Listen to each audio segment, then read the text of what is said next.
হয়ে গেছে, ওই জন্যে আর কি একটু কালো গোলমরিচ দিয়ে দিচ্ছি। এবার একটা লেজার মাছকে আমি একবারে ভেঙে কাটা টাটা ফেলে তারপরে দিয়ে দিলাম। এটা কিসের জন্য দিলাম সেটা কি আমার বন্ধুরা বলতে পারবেন?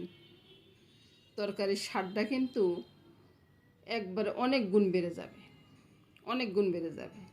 এবার বাকি মাছগুলো দিয়ে ঝোলটা দিয়ে দিলাম, আর তরকারিটাও কিন্তু অনেকটা ঘন দেখাবে। লাউর ঝোল তো একটু টলমেলে হয় না, ওইটাই আর কি, আর টলমেলে আর হবে না।